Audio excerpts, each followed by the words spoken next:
시청자 여러분께 문화 인사드립니다. 현올TV 윤목사입니다. 예, 날이 많이 후덥지근하네요. 주일인가 안식일인가 이 주제로 제가 유튜브를 처음 시작한 2019년에 영상을 올렸던 것으로 기억을 합니다. 제가 정확한 날짜는 지금 찾아보질 않아 모르겠고요. 오래되기도 했고, 또 그 이후에 제가 개혁화신앙 길라잡이 에베론을 강의하면서 이 부분을 또 다루기도 했습니다.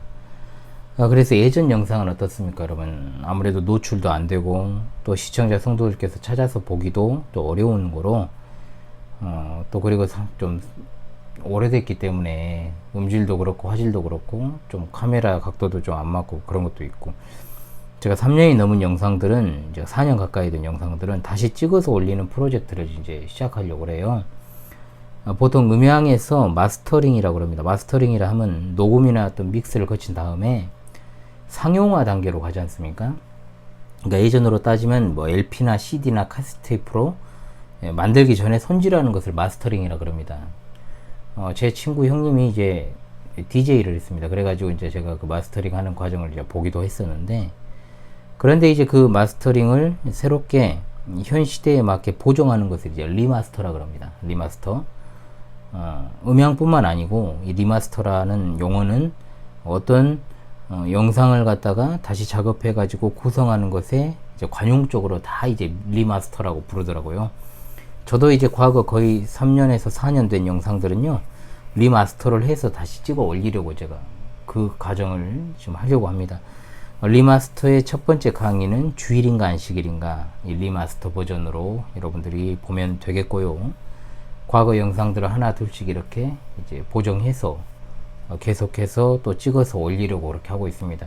화요일 시간이 아마 그런 일들을 수행하지 않을까. 이제 제네박당 강의가 없는 이제 화요 지금 그렇고 있지 않습니까? 그래서 화요 특강 시간에 리마스터 영상을 좀 올리는 일들을 제가 수행을 해야 되겠다, 이런 생각을 하고 있습니다. 이제 목요일은 계속해서 순차적으로 로테이션으로 하고요. 수요일은 기독교 핵심 길라잡이 시간 계속 갖고, 월요일은 뭐 이번 주 하나님 말씀 해설해야 되고요. 뭐 수요일, 금요일 경건의 시간, 금요 오전에는 독서회, 뭐 이렇게 계속해서 똑같이 하던데, 리마스터는 아무래도 화요일에 제가 아마 해야 되겠다, 이런 생각을 하고 있습니다. 자, 그래서 이 부분 강의하도록 하겠습니다. 주일인가 안식일인가, 이거 진짜 풀리지 않는 난제와 같이 계속해서 의문에 의문을 더하는 주제라고도 볼 수 있습니다. 그래서 십계명의 제 4계명 안식일을 기억하여 거룩하게 지키라는 말씀은 항구적 도덕법이죠. 그런데 우리는 구약의 성도들이 지켰던 토요일 안식일을 지키지 않고 매주 첫날 주일을 지키고 있습니다. 물론 거기에 대해서는 당연하게 생각을 하고 의문을 품지 않는 것이 대부분이죠. 만약 그것이 그런데 무관심에서 비롯된 것이라면 이것도 바로잡을 필요가 있다는 거죠. 또한 주일 성수라고 하는 개념, 또는 성수주일이라고 하는 것도 안식일을 거룩하게 지키는 구약적 사고방식에서 비롯된 것이라면 여러분, 그거 옳지 않은 겁니다. 반드시 수정돼야 되죠. 만일 우리가 안식일을 지키는 것이 주일을 지키는 것으로 대체되었다라는 신앙을 따를 때 우리는 한 명도 남김없이 다 죽임당할 것이고, 아니면 교회에서 엄청나게 치리를 받겠죠. 지금과 같이 주일을 방만하게 보내는 것은 상상조차도 할 수 없는 일이 되어버릴 것입니다. 그러니까 성수주일이라 해놓고 가까스로 예배 한번 하고, 솔직히 정확히 표현하면 예배 시간 버티고 또 남은 시간을 오락이나 유흥하는 일에 보내면 주일을 지킨다라고 하는 허울 좋은 말 자체를 하지 말아야 되고요. 주일은 복음 안에서 자유를 누리는 날이라고 교회에서 선언하니까, 대형교회 같은 경우에는 자기가 원하는, 그러니까 굉장히 예배가 세분화되어 있잖아요. 시간대가 예배당에 모든 인원을 뭐 수용할 수, 근데 요즘 이제 그런 시대도 끝났습니다, 여러분. 그렇기 때문에 자기가 원하는 시간대에 자기 이해에 부합하는 그 시간대를 골라 잡아서 예배드리고 또는 버티고 산으로 들러 가는 행태가 참으로 많았죠. 개탄스럽죠, 그거는.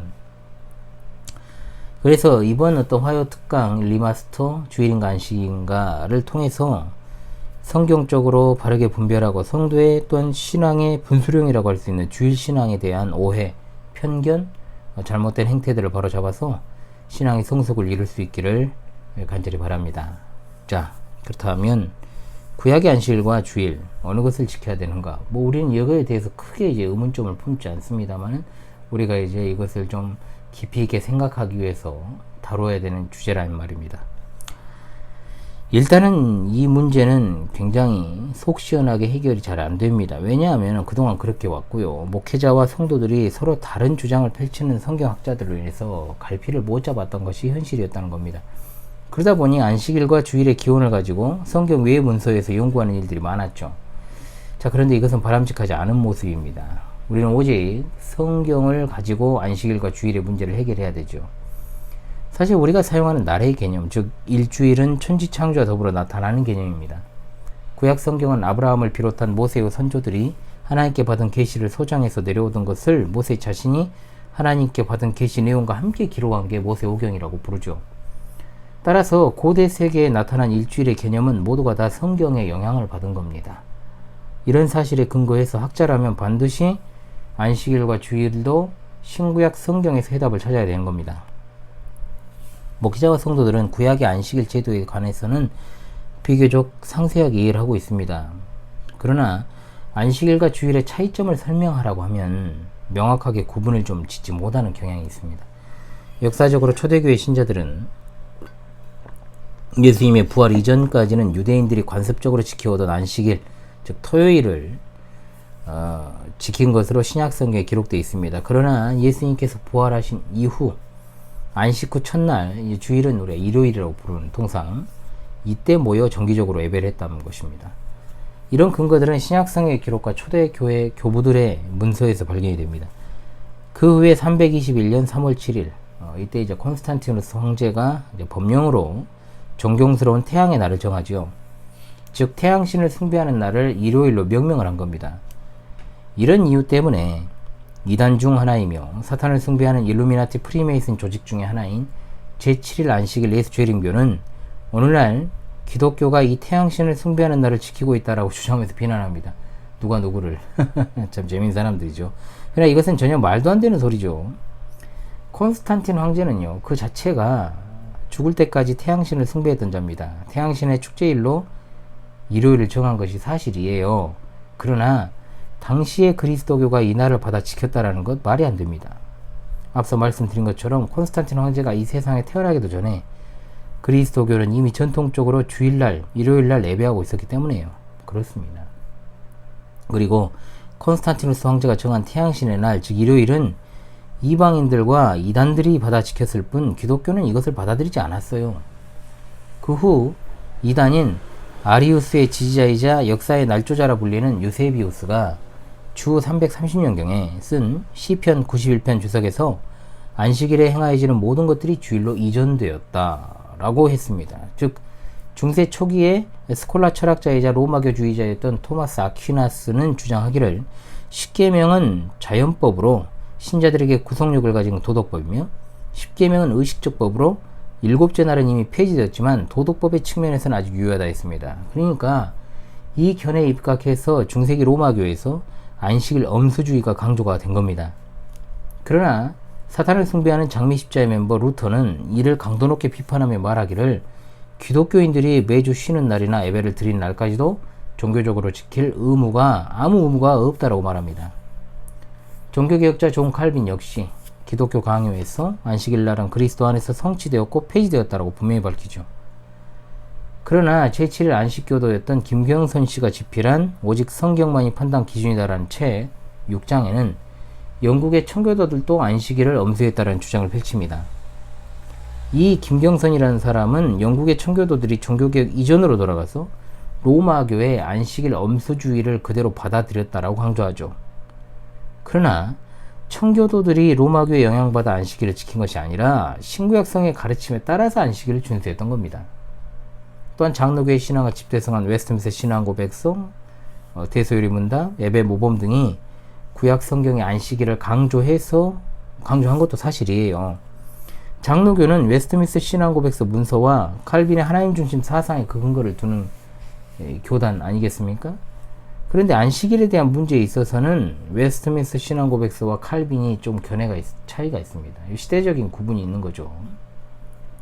칼빈은 단호하게 안식일이 이스라엘의 의식법, 종교법 또는 제사법에 속해 있었다는 점을 강조하고 안식일은 더 이상 필요가 없는 것이다 라고 했습니다. 즉 의식법, 종교법, 제사법이라고 하는 것은 사람이 범한 죄의 형벌을 동물에게 전가시켜 안수하고 잡아서 번제단에 태우고 그 피를 받아 지성소에 뿌리던 제사 의식을 말하죠. 이 구약의 제사 의식은 어린 양 되시는 예수 그리스도께서 십자가상에서 희생 제물이 되어 희생되심으로써 폐지되었습니다. 따라서 더는 희생제사가 필요 없게 되었고 안식일 역시 폐지되었습니다.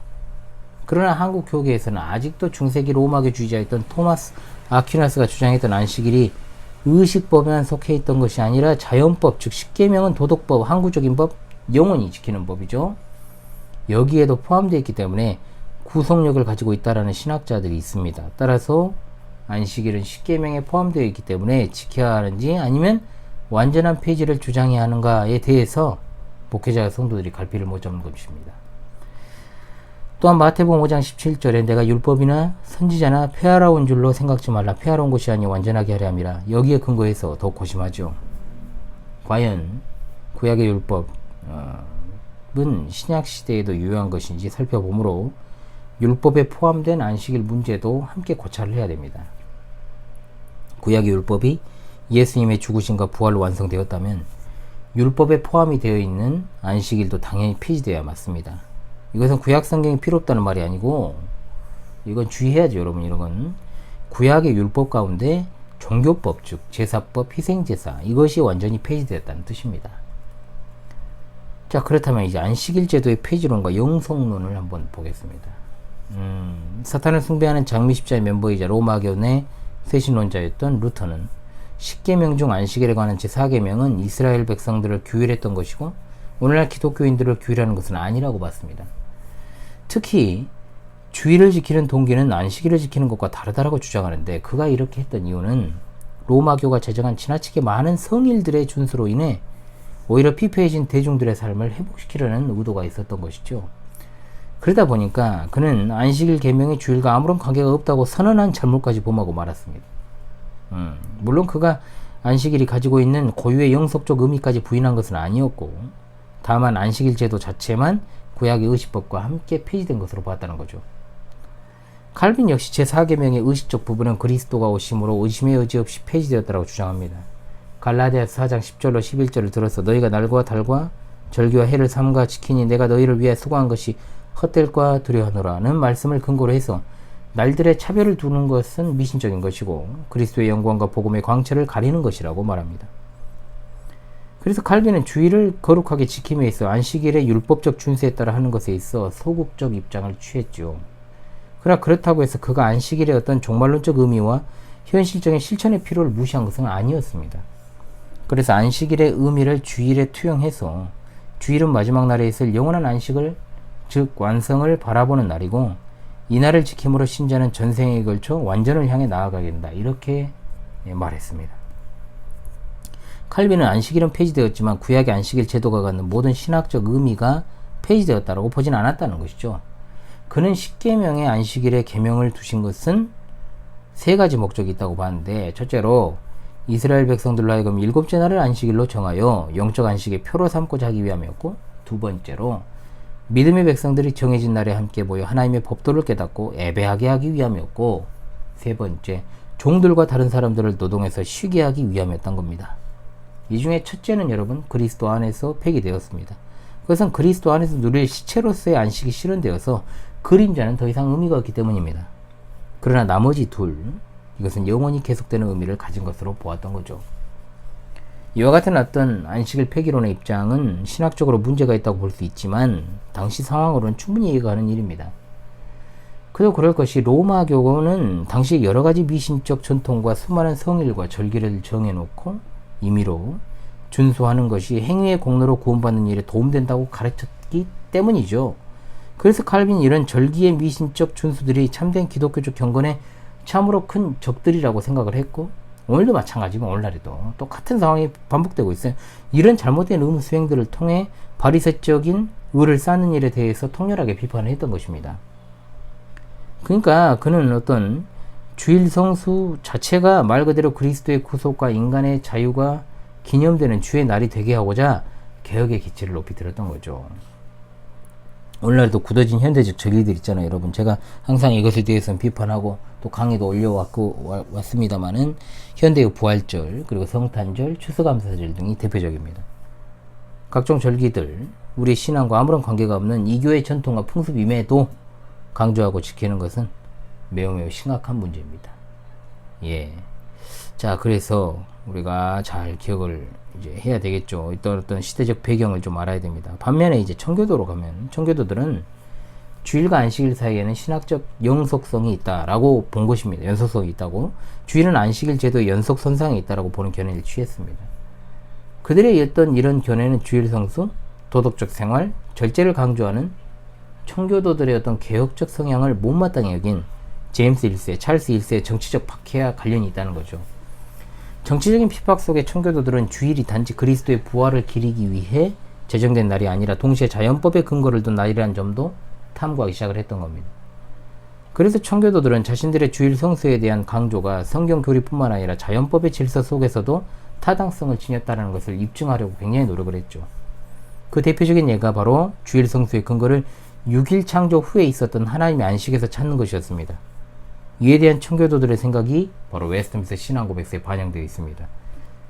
웨스트민스터 신앙고백서 이제 앞으로 우리가 살펴보겠습니다만 21장 1항입니다. 일반적으로 하나님을 예배하기 위하여 합당한 시간을 따로 구별해 두어야 하는 것은 자연법칙에 속하는 일인데 하나님께서는 그분의 말씀 가운데서도 모든 세대의 모든 사람들에게 구속력이 있는 적극적이며 도덕적이며 용속적인 계명으로 주로 7날 중 하루를 안식일로 정하여 그분을 향해 거룩히 지키도록 지정하셨다. 이날은 창세로부터 그리스도의 부활 때까지 일주일의 마지막 날이었는데 그리스도의 부활 이후로부터는 일주일의 첫째 날로 바뀌게 되었다. 성경에서는 이날을 주일이라고 부르는데 이날은 세상 끝날까지 기독교 안식일로 지속되어야 한다. 21장 8항입니다. 그렇다면 이날에 앞서 그들의 마음을 합당하게 준비하고 그들의 일상을 정돈한 이후에 안식일에는 온종일 세상의 일과 오락에 대한 일과 말과 생각으로부터 거룩한 안식을 준수해야 할 뿐만 아니라 이날의 모든 시간을 공적인 예배와 사적인 예배를 실천하며 마땅히 해야 할 의무와 자비의 의무로 하나님을 향해 거룩하게 지켜야 된다라고 그랬습니다. 자, 이걸 좀 보시면 여러분, 유대인들의 안식일 규례만큼은 아니어도 주일 성수를 위해서 해야 할 것과 하지 말아야 할 것이 굉장히 상세하게 등장하죠. 그러니까 청교도의 안식일은요, 유대의 안식일 준수를 굉장히 본받고 있습니다. 특히 용어 사용에 있어서 청교도들 사이에서는 안식일이란 용어를 기독교 예배를 가리키면서 사용을 했다는 거예요. 청교도들이 이와 같은 입장을 취한 것은 주일 성수가 종파적 이슈가 아닌 자연법적 질서 안에서 인류의 행복을 증진시키는 항구적 법칙이라고 믿었기 때문입니다. 그리고 이런 생각은 그들로 하여금 안식일 제도 영성론의 입장을 따라서 자연스럽게 초대교회 안식일 준수 규례를 주일 성수 방식으로 수납하게 했던 겁니다. 그러니까 한마디로 청교도들이 본받았던 것은요, 구약의 안식일 준수 규례라기보다는 초대교회 시절의 준수 규례다, 이렇게 봐야 되는 겁니다. 초대교회 당시 오순절 성령 강림 사건이 있고 난 후 비로소 제자들은 예수 그리스도의 부활이 가지는 의미를 겨우 이해를 했습니다. 이런 사실을 봤을 때 그리스도께서 부활하신 후에 그 한참 후에도 제자들은 한참 유대인들의 안식일 규례를 따라 행동을 했다는 것을 우리가 알 수 있어요. 이것은 매우 상식적인 거죠. 왜냐하면 사도들은 다 유대인들이었잖아요. 그리고 그들의 활동 반경 또한 유대인들이 거주하는 곳이었고 이방인들에게 복음이 전파되고 성령이 부어지기까지 그리스도인들의 대부분은 초대교회 당시 유대인들이었기 때문입니다. 그래서 이 잠정적으로 이루어진 방식을 따라서 청교도들은 주일 성수를 했는데 이것을 이제 항구적 모범이라고 해석을 하고 구약의 안식일 제도가 가지고 있는 자연법적 질서와 연결을 해가지고 이제 소위 말하면 자신들의 엄격주의를 정당화했던 거죠. 그들의 안식일 제도와 주일 제도 사이 이 신학적 영속성을 줄기차게 주장한 근거가 바로 이것이었다는 겁니다. 이런 차원에서 청교도들의 주일 성수에 대한 엄수주의, 그리고 엄격주의라고 하겠습니다. 엄격주의는 주일 성수에 대한 유대인들의 안식일 개념을 율법적으로 적용한 전통으로 좀 돌아간 측면이 있어요. 분명히. 그리고 이와 같은 청교도들의 태도는 종교 개혁자들과는 분명 차이가 있습니다. 미묘합니다. 제가 앞서 살폈던 대로 칼빈과 같은 개혁자들은 구약의 안식일 제도와 신약의 주일 제도 사이에 어떤 신학적 불연속성을 강조한 반면에 청교도들은 안식일 제도의 영속성을 주장하면서 주일 성수에 대한 엄격주의 입장을 취한 거예요. 그러니까 후자의 입장이 바로 웨스트민스터 신앙고백서에 반영이 되었고요. 우리도 그 영향을 받은 거예요, 한국교회가. 그리고 지금도 굉장히 그 영향이 강한 분들이 있죠. 예, 엄격주의. 그러니까 안식일 제도의 폐지론을 주장한 종교 개혁자들과 안식일 제도의 영성론을 주장한 청교도들, 뭐 대표적으로 조나단 에드워즈라든지 찰스 하치라든지, 자, 이 부분에 대해서 제가 좀 다룰 이야기가 많습니다, 여러분. 존 낙스도 마찬가지고요. 자, 이들의 주장을 그런데 굳이 이제 우리가 지금 와서 그것을 생각했을 때는 서로 대립되는 개념으로 우리가 생각할 필요는 없다는 겁니다. 왜냐하면 어떤 신학적 견해를 확실히 정리하는 것에 있어 당시 어떤 종교, 정치, 사회적 문제를 갖다가 영향을 받지 않을 수 없거든요. 분명한 거. 종교 개혁자들이 안식일 제도의 폐지론을 주장한 것은 뭐 때문에 그랬다겠습니까? 로마교에 의해서 뿌리 있게 이어져온 미신적 절기 준수를 개혁하기 위한 목적이 강했고, 청교도들의 안식일 제도의 영성론은 정치적 박해, 그리고 사회적으로 노동자들이 저임금 근로에 시달리면서 노동력을 갖다가 헐값에 제공해야 했던 그런 어떤 시대적 상황과 관련이 있기 때문이다. 즉 청교도들의 주장은 당시 서민들을 보호하기는 의도가 분명히 그 안에 깔려있다라고 봐야 된다 이 말입니다, 여러분. 하루에 16시간씩 쉬는 날 없이 노동자들을 혹사시키는 산업혁명이 바로 18세기의 이 산업혁명을 준비하고 있던 영국의 상황 아닙니까, 여러분. 이 당시 정치적 상황들은요, 정통신앙을 지키려 했던 청교도들이 좀 유연하게 그것들을 갖다가 대처할 만한 그런 자세를 취할 만한 상황이 되지 못했다는 것도 우리가 역사적으로 좀 알고 이 부분을 생각을 해야 된다는 거죠. 무조건적으로 이 시대에 반영하려고 하면 안 된다는 걸 제가 말씀드리려고 하는 거예요. 종교 개혁자들 시기와 그 이후에 개혁 후 이제 청교도들의 어떤 그런 신앙의 양상이 그 사회와 시대의 배경을 갖다가 반영하지 않을 수 없었다는 것. 자, 그렇다면 구약율법이 신약시대도 유효한가의 주제에 대해서 좀 말씀을 드리죠. 이사야 33장 22절, 율법은 약속의 자손 예수 그리스도께서 오실 때까지 있을 것이라고 했습니다. 자, 갈라디아 3장 19절, 구약의 모든 선지와 율법은 세례 요한 때까지라고 해서 율법의 한계가 있음을 분명히 했죠. 여기서 오해가 없어야 되는 것은 구약 성경 전체의 율법을 부정하는 게 아니라는 것. 구약 시대 행했던 제사 의식입니다. 의식법이죠. 동물의 희생제사 율법이 신약 시대에 끝났다는 거예요. 구약 성경이 끝났다는 의미가 아니죠. 이상한 이단들이 많기 때문에 주의를 요합니다. 즉 동물에게 죄를 전가해서 죄에서 자유함 얻는 의식법에 속하는 율법이 끝났다는 뜻. 성경 구절 모두 다 제가 방금 이제 말씀드릴 성경 구절이 다 이제 누가복음 16장 16절로 17절, 더 나아가 제사장 직분이 변하면 율법에도 변화가 온다라는 말씀이 마태복음 11장 13절, 히브리서 7장 12절, 7장 19절, 10장 1절로 2절, 히브리서에 많이 나오죠. 이제 히브리서를 제가 금요일에 강사를 하니까 보시게 될 겁니다. 누가복음 24장 44절.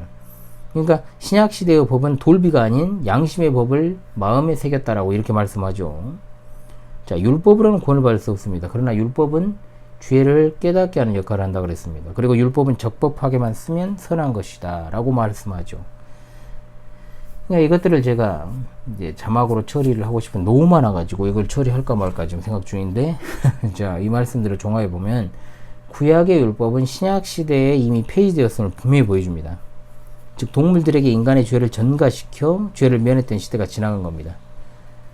이 말은 구약이 필요 없다는 말이 아니기 때문에 조심스럽게 표현을 해야 됩니다. 고린도서 3장 3절에 너희는 우리로 말미암아 나타난 그리스도의 편지니 오직 육에 신비한 것이라. 구약시대 이스라엘 백성들은 돌비에 쓴 십계명을 받았습니다. 그러나 은혜 아래에 있는 성도들은 마음의 신비에 새겨진 새로운 법을 받았습니다. 즉 구약의 율법은 완전히 폐지되고 새로운 법이 성도들에게 주어졌다는 것이죠. 새로 주신 새 계명은 사랑의 법으로 구약의 십계명에 나타난 도덕법보다 더욱더 강화된 법으로 나타났습니다. 신약 성경에는 새 계명인 사랑의 계명과 죄의 요소들을 자세히 기록해서 성도들이 어떻게 처신해야 될지를 분명하게 보여주고 있습니다. 자, 구약 시대의 이스라엘은 현재 우리나라의 국법, 민법, 형법, 형사소송법, 민사소송법, 상법 있는 것처럼 고대 세계에 잘 정비된 법률들을 가지고 있었어요. 그들은 신의 산에서 하나님으로부터 하던 도덕법, 인 십계명과 십계명을 기초로 해서 발달시킨 국법, 민형사, 농상법, 사회도덕법 여기 다 있죠. 이 법은 주로 이제 출애굽기 20장, 21장, 그리고 레위기 18장에 나오고 신명기 20장에서 21장에 나타납니다. 이 율법 조항들을 다 정리하면 총 613조항입니다. 유대 정통파, 바리새파 사람들 이걸 두 가지로 나누죠. 먼저는 하라. 하라는 긍정의 율법 248개 조항. 하지 말라 365개의 강력한 조항. 자, 그런데 248개 조항의 율법은 사람의 뼈와 같은 수로 했고 365개 조항 율법은 태양력의 날수였다고 하는데, 이런 분리가 언제 이루어졌냐? 중세기에 이루어진 겁니다. 이건 하나님께서 이스라엘 민족에게 법을 주신 근본 취지는 뭐냐? 내 이웃을 내 몸과 같이 사랑하라는 것이었습니다. 그러나 이스라엘 지도자는 법을 이용해서 이웃을 억압하는 도구로 잘못 사용했죠. 더 나아가 이 율법을 잘 지켜야 구원을 받을 수 있는 것처럼 법을 왜곡시키고 말았습니다. 예수님께서도 구약의 율법을 두 가지로 압축해서 설명을 하셨습니다. 그러나 구약은 오실 예수 그리스도의 그림자의 모형에 지나지 않습니다. 구약이 건물을 건축하기 위한 설계도라면 신약 시대의 모습을 나타내신 예수님께서는 완성된 건물입니다. 건물로 우리가 지칭할 수 있다는 것이죠. 그래서 제7일 안식일은 하나님께서 천지창조의 사역을 마치시고 기념하여 지키라고 주셨습니다. 또한 이집트에서 종살이하던 그들을 구속하는 표로 안식일을 그들에게 주셨던 겁니다. 이것이 바로 안식일의 기원이죠. 그러나 주일은 우리 구주 예수님의 부활을 기념하는 날이고, 아울러 오순절에 성령 하나님께서 강림하신 날을 기념하여 지키는 날입니다. 예수님의 부활은 그 백성들에게 새 생명을 주는 날로 구약시대에 주어졌던 천지창조의 근본 목적과 뜻을 같이 하는 날이기도 해요. 주일은 결코 안식일과 같은 법으로서 지정된 날의 개념이 아닙니다. 여러분 기억하십시오. 그러나 안식일에 대해서 여전히 풀리지 않는 것, 즉 모세가 시내산에서 받은 십계명과 함께 포함되어 있는 안식일은 도덕법, 종교법 모두에 적용되어 있다는 것. 그러니까 종교법에 포함되어 있는 안식일이 폐지되었다는 충분한 근거는 신약 성경에서 제공을 하고 있다 이 말입니다. 문제는 안식일이 도덕법, 즉 항구적 영원히 지키는 도덕법으로 천지를 창조하신 사역을 기념하여 복되고 거룩하게 지키라고 했다는 데 있다는 겁니다. 그러니까 이 말씀을 문자 그대로 받아들이면 안식일을 지켜야 된다는 결론이 나오죠. 이 문제를 서유리 문답에서는 일주일 중 한 날을 거룩하게 드리는 날로 바꿔줬다 이렇게 말을 하지만, 사실 그렇게 꼭 해야 된다는 명쾌한 법은 아닙니다. 이게 꼭 명쾌한 내용은 아니에요. 또한 신학자들 중에는 율법의 완전한 폐기론을 주장하죠. 이 견해는 안식일 문제가 속 시원하게 해결은 되지만 구약 성경 전체를 부정하는 이단이 되어버리죠. 아마 신학에서 난제가 있는데 있다면은 안식일과 주일 문제다 이렇게 볼 수 있어요. 그러니까 그리스도교가 2000년이라는 오랜 세월을 거쳐오면서 이 문제를 갖다가 좀 속 시원하게 설명한 학자는 없다는 거예요. 이런 사실을 아는 안식교와 같은 이단들이 이걸 이용해요. 이 문제죠 이게. 그래서 이대로 말합니다. 율법을 지켜야 구원받을 수 있다는 논리가 있기 때문에 우리는 보통 안식교 하면은 걔들은 토요일날 예배하는 집단 이렇게 생각을 합니다만은 걔들은 율법주의자들입니다. 더 큰 오류에 빠져 있고요. 더 들어가면 안식교는 굉장히 진짜 말도 안 되는 주장들을 많이 하거든요. 그래서 이것에 대해 안식교에 대해서는 제가 나중에 따로 다룬 때가 있을 것입니다. 그냥 다룰 필요가 좀 있다라고 보여져요. 자, 예수님께서는 분명 주일을 장려하셨습니다. 그 근거는 오순절 성령 하나님의 강림 사건으로 입증이 됐고요. 또 바울사도 서신에 분명히 나타나고 있기 때문에 그렇습니다. 자, 그렇다면 주일은 부활과 새 생명의 창조를 기념하는 날이다 라는 것을 생각하면서 우리가 또한 좀 더 면밀하게 숙고를 해봅시다. 자, 창세기에 기록된 천지창조는 인간 이성으로 상상할 수 없는 대사건이었습니다. 하나님께서 천지를 창조하시고 인간을 창조하신 근본 목적, 하나님 자신의 영광을 위해서였습니다. 피조 세계는 보이는 세계와 보이지 않는 세계로 구별되죠. 하나님의 창조물 외에 최대의 걸작품 바로 인간입니다. 오직 인간만이 하나님의 형상, 지식과 거룩과 의로 이제 창조되었습니다. 그래서 하나님께서는 인간에게만 온 땅에 사는 모든 것을 다스리는 권한을 주셨죠. 그러나 처음 창조된 인간 아담은 하나님의 사랑을 배반하고 하나님의 주권에 반역했습니다. 즉 그들은 사탄과 공모해서 하나님께 불순종하고 말았던 겁니다. 하나님께서 말씀하십니다. 선악을 알게 하는 실과를 먹는 날엔 정령 죽으리라. 반드시 죽으리라. 그러나 아담과 하와가 하나님께 불순종하고 선악을 알게 하는 나무의 열매를 먹었지만 그들의 육체가 즉시 죽거나 또는 영원히 죽지도 않았어요. 그렇죠? 물론 죽으리라는 말에는 육체적 죽음도 포함되어 있습니다. 하나님께서 영혼을 창조하실 때 죽지 않는 불사적 존재로 창조하셨기 때문에 그렇습니다. 그렇다면 선악을 알게 하는 나무의 열매를 먹으면 반드시 죽으리라는 말의 의미는 뭘까요? 그는 바로 창조주이신 하나님과 피조물인 인간의 관계가 단절되는 것을 가리키는 거죠. 아담이 선악을 알게 하는 나무의 열매를 먹기 전에는 자기를 창조하신 하나님을 스스로 찾을 수 있는 능력을 부여받았지만 불순종한 이후에는 그런 능력이 상실되어 버렸습니다. 그러니까 이 사건으로 하나님과 인간의 관계가 끊어져 버린 거죠. 단절이라는 것은 여러분 인간 스스로가 하나님을 찾을 수 없는 상태가 되었음을 의미해요. 그러니까 하나님이 인간을 찾아주지 않으면 도저히 만날 수 없는 상태가 되어버렸다는 겁니다. 이걸 가리켜서 성경은 죽었다라고 표현하는 겁니다. 여러분 이해되시죠? 아버지 품을 떠나서 타국에서 탕자가 되어버린 둘째 아들을 가리켜서 분명히 누가복음 15장에는 죽었다라고 표현해요. 성경은 영적인 방향 감각을 완전히 상실해서 하나님을 스스로 찾을 수 없는 상태를 가리켜 죽었다라고 표현하는 겁니다. 이것을 갖다가 우리 장로교는 신학적 용어로 전적인 죽음이다, 전적인 타락이다, 전적인 부패라고 표현합니다. 이와 반대되는 용어는 중생입니다. 중생은 재창조되었다는 뜻이죠. 새로 지음을 받았다는 뜻입니다. 다시 태어났다, 거듭났다, 살린다, 위로부터 나다 이런 뜻입니다. 인간은 원래 하나님의 창조물이었습니다. 그러나 타락한 인간들은 하나님 입장에서 봤을 때 세상에 존재는 하고 있지만 이미 죽은 존재라는 거. 이처럼 창조물 중에 하나님의 최대 관심사가 인간이었습니다. 이런 인간이 불순종으로 영적인 죽음을 당하자 하나님께서 위대하신 특별계획을 세우시죠. 이것을 다른 표현으로 하나님의 작정과 예정이라고 하는데 이 작정과 예정은 제가 늘 말씀드리지만 동의어입니다. 그러나 신학적으로는 분리해서 이해를 하는 것이 좋다. 하나님의 작정 속에 예정이 들어있습니다. 예정은 특별계획입니다. 하나님께서 작정을 통해 자신이 창조하신 자기 백성들을 얼마나 사랑하고 있는지를 친히 보여주시고 자기에게 속한 백성들의 죄를 대속하여 구원하시려는 계획, 예정입니다. 이 계획의 시작이 바로 성육신이죠. 예수 그리스도의 탄생으로부터 시작됩니다. 더 나아가 십자가에서 죽으심으로 말미암아 그 백성들이 받을 죄의 형벌을 대신 받으시고 그 백성들의 죄를 대속해 주셨습니다. 그리고 죽음을 이기시고 부활하심으로써 자기 백성들에게 영원히 살 수 있는 길을 열어주신 이 사건들은 구약 성경에 나타나는 천지창조 사역보다도 훨씬 더 의미가 있는 대사건이었다는 것. 여기에 포인트가 있습니다, 여러분. 왜냐하면 아담은 땅에 속해 있는 존재였지만 성도들이 장래에 부활될 몸은 시공을 초월하는 몸입니다. 이렇게 새롭게 창조된 성도들에게 예수님께서 새로운 법을 주셨다는 거죠. 그것이 바로 율법이 아니라 뭐다? 복음이라는 복음. 그것이 바로 새로운 언약을 뜻하는 신약입니다. 신약 성경.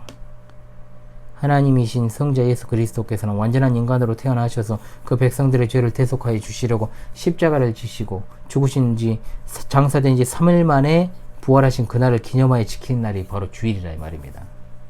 이날은 오순절날 성령께서 강림하신 대사건이 일어난 날이기도 해요. 사도행전 2장 1절에 나오잖아요. 이 사건은 구약시대 하나님께서 시내산에 강림하셔서 모세에게 십계명을 주셨다는 사건을 갖다가 떠올리기에 충분한 사건입니다.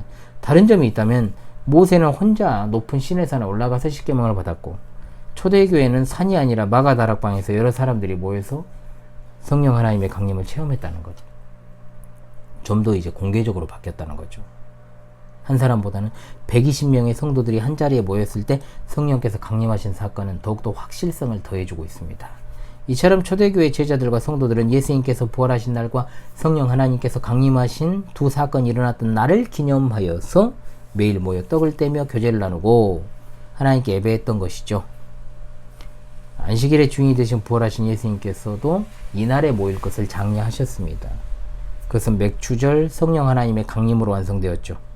은혜 아래에 있는 성도들은 이 뜻깊은 날에 정기적으로 모여 걸어가신 성삼위일체 하나님께 예배하고 있는 겁니다.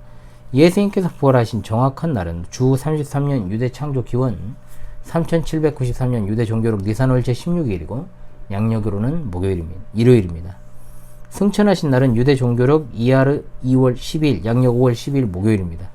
성령 하나님께서 마가다락방에 강림하신 날짜는 유대 종교록 시반월 3월이죠. 6일이고 양력 5월 22일 일요일이었습니다. 자, 그렇다면 이제 날에 대해서 신약 성경은 어떻게 가르치고 있는가? 자, 여기에 대해서 몇 가지로 좀 살펴보도록 하겠습니다. 첫째로 안식일을 지키는 문제로 시비하지 말아야 된다라고 그랬습니다. 고린도전서 2장 16절로 17절. 그러므로 먹고 마시는 것과 절기나 초하루나 안식일을 이유로 누구든지 너희를 비판하지 못하게 하라. 두 번째, 날에 대한 그리스도인의 태도는 이와 같아야 됩니다. 로마서 14장 5절로 6절입니다. 어떤 사람은 이날을 전날보다 낫게 여기고 어떤 사람은 모든 날을 같게 여기나니 각각 자기 마음으로 확정할지니라. 나를 중히 여기는 자도 주를 위하여 중히 여기고 먹는 자도 주를 위하여 먹으니 이는 하나님께 감사하며 먹지 않는 자도 주를 위하여 먹지 아니하며 하나님께 감사하느니라. 세 번째, 안식일의 문자적 준수는 복음을 헛되게 합니다. 갈라디아 4장 8절로 11절에 그러나 너희가 그때에는 하나님을 알지 못하며 본질상 하나님이 아닌 자들에게 종노릇하였더니 이제는 너희가 하나님을 알 뿐 아니라 더욱이 하나님이 아신 바 되었거늘 어찌하여 다시 악하고 천박한 초등학문으로 돌아가서 다시 그들에게 종노릇하려 하느냐. 너희가 날과 달과 절기와 해를 삼가 지키니 내가 너희를 위해 수고한 것이 헛될까 두려워하노라. 네 번째, 성도들은 복음의 순종을 통해 영원한 안식을 대망합니다. 히브리서 4장 9절로 11절 그런즉 안식할 때가 하나님의 백성에게 남아있도다. 이미 그의 안식에 들어간 자는 하나님이 자기의 일을 쉬신과 같이 그도 자기의 일을 쉬느니라. 그러므로 우리가 저 안식에 들어가기를 힘쓸지니 이는 누구든지 저 순종하지 아니하는 자의 본에 빠지지 않게 하려 함이라. 아멘. 예수님께서는 여러분 일요일 주일에 부활하셨습니다. 예수님께서 부활하신 날은 서기 33년 4월 1일 금요일에 십자가에서 돌아가시고 서기 33년 4월 3일 일요일에 부활하셨습니다. 성령 하나님의 강림이 일요일에 일어났다는 거죠. 이 사건은 양력 서기 33년 5월 22일 일요일 한국 시간으로 오전 9시에 일어났습니다. 유대 시간으로 제3시, 유대력으로 시반월 6일 오순절 또는 맥추절 77절에 일어났습니다. 예수님께서 부활 후에 40일 동안 땅에 계시다가 감람산에서 양력 서기 33년 5월 12일 목요일에 승천하신 후 정확히 10일 후에 일어났던 사건입니다. 초대교회는 예수님의 부활과 성령 하나님의 강림하신 주일에 모여 정기적으로 예배했습니다. 초대교회는 일요일에 모여 정기적으로 분명하게 예배했습니다. 계시록에서 주의 날이란 예수님의 부활하신 날입니다. 성령 하나님의 강림하신 날도 뜻하죠. 이런 사실은 이제 교부들의 고대 문서에도 드러나는 것들입니다. 그런데 오늘날 정통성을 부르짖는 우리 장로교가 주일을 일부 또 개혁교회 또 간판 걸고 있는 분들 중에 구약의 안식일 개념처럼 강조하고 있는 경우가 많아요. 이거는 여러분 분명 성경에서 벗어난 겁니다. 빗나간 가르침이에요. 예수님과 사도 중 어느 누구도 어떤 특정한 날을 지정해서 지키라고 하지 않았어요. 신약 성경은 분명하게 어떤 특별한 날을 한정짓는 일을 도모하지 마라. 은혜 아래에 있는 그리스도인들이 주일에 모여 예배하는 것은 의무나 규정에 의해서가 아닙니다. 인간의 본성은 연약하잖아요. 의무나 규정으로 준수하도록 하면 반드시 이제 이게 어디로 가냐? 공로주의와 형식주의에 빠집니다. 오로지 우리를 아무런 대가 없이 구속해 주신 성삼일체 하나님의 은혜가 너무나도 크고 감사하니까 일주일 기간 중 하루를 세속적인 일을 버려두고 시간을 내어 예배를 통해 몸과 마음을 성삼위 하나님께 드리고 성도들과 만나 서로 교제 나누고 봉사하는 거예요. 이런 행위가 여러분 진정으로 성경의 지지를 받는 참으로 의미 있는 일이다. 왜냐? 하나님 앞에 어떤 구별된 날과 시간에 예배하는 것은 믿음 그 자체가 반영이 될 수 있기 때문입니다. 인간의 어떤 유대관계를 한번 떠올려 보십시오. 시간을 정해서 만나는 것은 정말 소중한 일입니다. 시간 약속을 준수하지 않는 사람들을 우리가 신뢰하지 않고 좋아하지 않습니다. 그런데 주일은 어때요? 반드시 짚고 넘어야 될 게 있죠. 그런데 주일을 마치 유대인들이 안식일을 지키듯 성수해야 된다고 강조하는 건요, 분명 말합니다. 복음을 헛되게 만드는 겁니다. 성도들은 날과 시간에 매일 필요가 없습니다. 은혜 아래에 있는 성도들은 모두가 자유인이기 때문입니다. 그러므로 일주일에 하루가 아니라 매일이 하나님의 날이에요. 매일이 하나님의 날. 그리고 매일이 구별된 날이죠. 그러나 그렇다고 주일 예배를 등한시한다, 이건 아니고요. 문제가 잘못 이제 그건 더 심각하게 되는 겁니다. 자유가 방간으로 가면 이제 이도 저도 아니게 되니까요. 그러니까 국가기관이나 각 사회단체들, 교계, 각 교단, 기타 성도들의 모임은 이제 어떤 규율이라는 게 있잖아요. 공동적으로 지켜야 될 규율. 법에 의해 규정된 날과 시간을 잘 지켜야 될 의무가 있습니다. 그러니까 세상법이 하나님의 주권에 도전하지 않는 한 성도들도 따라야 된다는 것이 성의 가르침입니다. 세상의 국법이 날과 시간에 대해서 구속력을 가지는 경우도 있지만 강제 조항이 아닌 경우도 있습니다.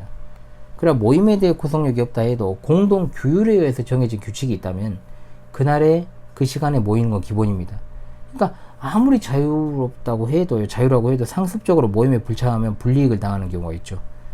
어떤 경우에는 회원권이 박탈되기도 하고 회사원이라면 해고당하죠. 교회 단체들의 정관이라 하면 규칙이나 회칙, 규약이라 그러죠. 그런데 날과 어떤 시간들이 명시되어 있는 경우가 많습니다. 그런데 이런 것들은 세상에 속한 것입니다. 구원과는 상관이 없어요. 이런 점들을 감안해서 교회 모임에 대해서 지혜롭게 행하는 것이 정말로 하나님께 영광이 되는 것이요, 또 모두에게 유익을 끼치는 일이다.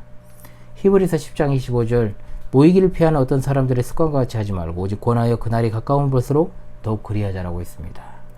초대교회 예수님의 제자들과 성도들은 매일 모였어요. 여러분, 매일같이. 이 사실을 잊지 말아야 됩니다. 그 외에 로마 제국의 핍박이 심해지니까 눈을 피해서 새벽마다 정기적으로 모여서 예배라고 흩어졌죠.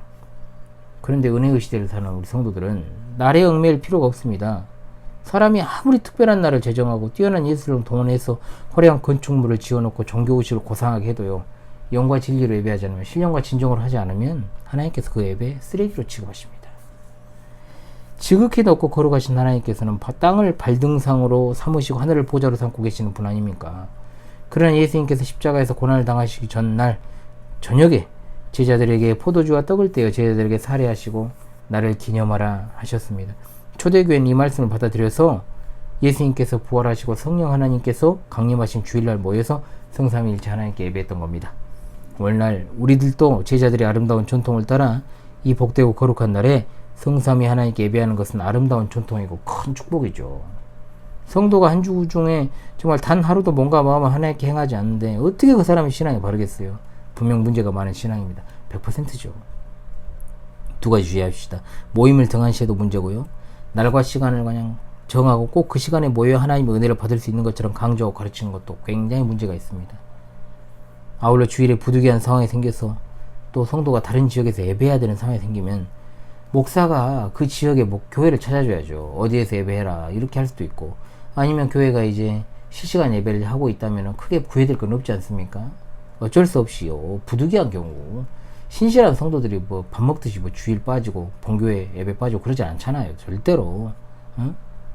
그런데 그렇게 했다라고 해서 주일 예배 의무를 위반했다 해가지고 정죄하는 거 문제가 있죠. 그건.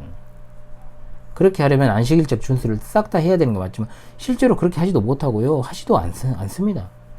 목사는 지역교회에서 자신의 어떤 이해를 바탕으로 해가지고 새로운 교회를 만들어가지고 성도를 공고하게 만들면 안 돼요.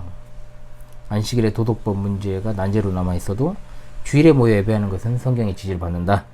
만약 신약시대 제자들과 성도들이 예수님이 부활하신 날에 정기적인 모임을 갖는 것이 합당하지 않았다면요, 부활 후에 40일 동안 계셨잖아요. 예수님께서 성도들과 제자들에게 말씀을 하셨겠죠. 그러면 또한 주일이 합당치 않았다면 왜 부활 후에 50일째 되는 멱추절에 성령 하나님께서 강림하실 이유가 없다는 거죠.